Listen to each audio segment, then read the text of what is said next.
Okay, now we should have some integrations connected. Let's go over to agent automations here. Now, our agent automations are extremely powerful. And so I'm going to add a new workflow. You might be wondering, like, what is an automation? Well, an automation is everything that you want to happen based off of certain triggers.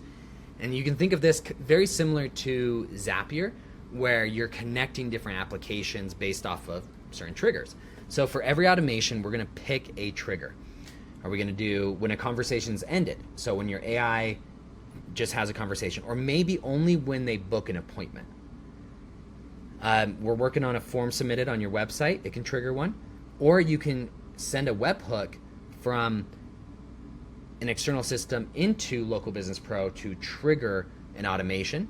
Or when you're updating a conversation status.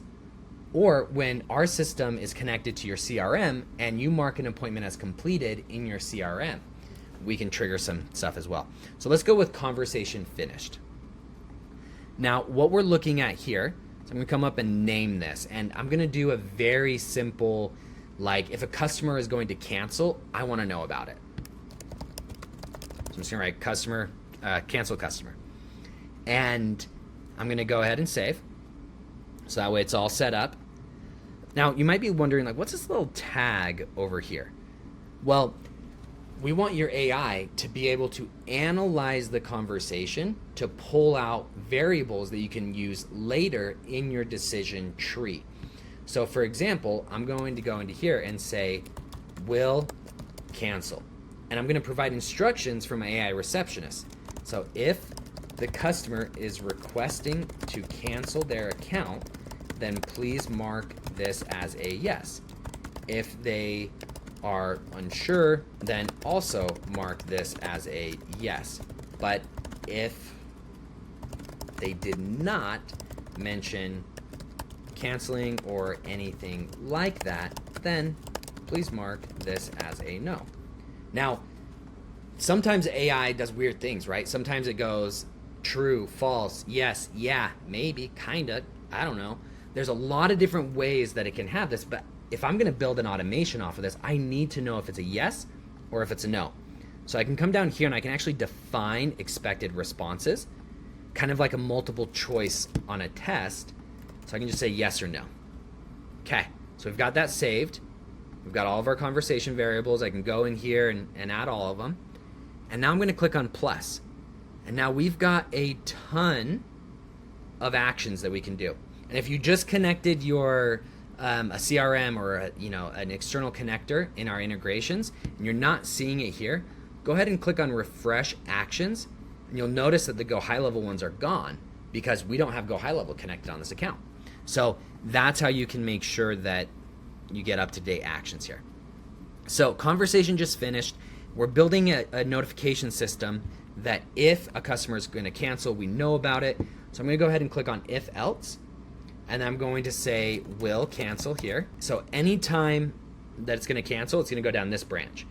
I can add multiple branches or a default branch. So that's what I'm going to do. I'm just going to do one branch here. And my variables are pretty simple, right? We did that conversation variable. So I'm going to come here, and it's nothing with the contact, nothing about the business, but it's conversation. And I'm going to say will cancel. So if customer will cancel, is equal to, greater than, less than, is equal to yes. And I can keep it that, or I can say or, and then I can go ahead and add a condition in there. So it gets pretty sophisticated. I'm just going to keep it with that. So now we've got our branch logic. Conversation finished. It's going to analyze the variable, and then based off of what that variable is, if it's yes, it's going to cancel. If it's no, it's going to default. So I'm going to click on this. And as an owner, I want to know about it. So I'm going to do an outbound call. And on this outbound call, I'm going to say call to owner. And I can do customer recipient. I can put in my phone number here, put in a fake one. And I can, the initial message. So, hi Keaton, I just got off the phone with a customer who wants to cancel.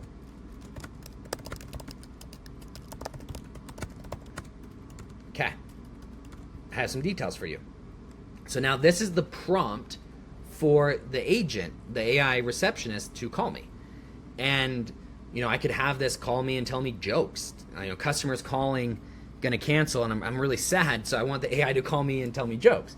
Probably not, right? But I could. So instead, I'm going to say, you just got off the phone with a customer who might want to cancel.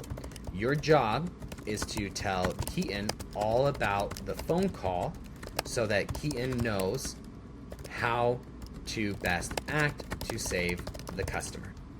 Now, I can come into here, because the question I have is like, well, how does the AI know about the phone call? Well, I can come into here and say contact, first name.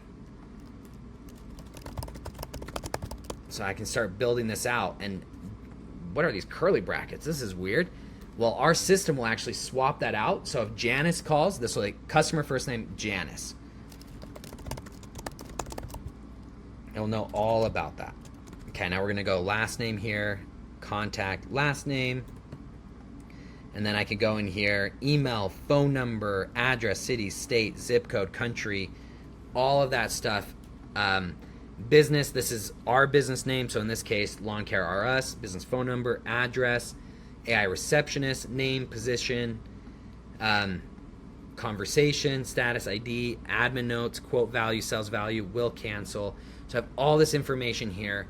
And if they have an appointment, what kind of offering they had. But I don't have any way to describe what happened on the call. So what I'm going to do is I'm going to hit save on that. I'm going to save my workflow. Just make sure everything stays. I'm going to come back up here to this conversation variables.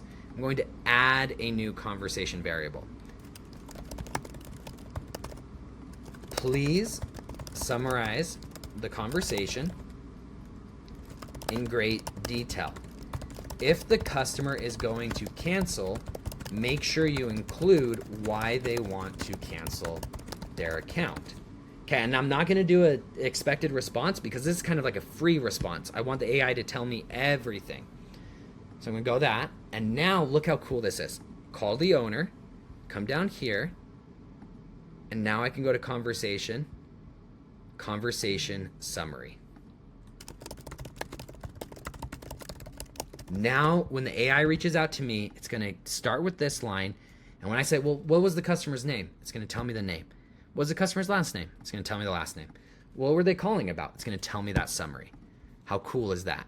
I'm going to go ahead and click on save that automation flow. It's locked in. And then I can turn it on officially. So that way, when a phone call happens, this will run all the way through and give me a phone call. How cool is that? So now we're going to go over to history. It's blank. Why? Because we don't have any phone calls here.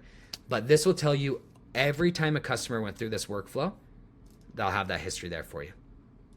Okay, let's go back over. We got that saved. We got cancel customer. We can see that it's published. We can see that we updated this on today, which is the 24th of August, 2025. We can go ahead and view it. So the receptionist automation is incredibly powerful. If you guys are interested in that, we have a full course on it. Please go check that out. This is just a high-level overview.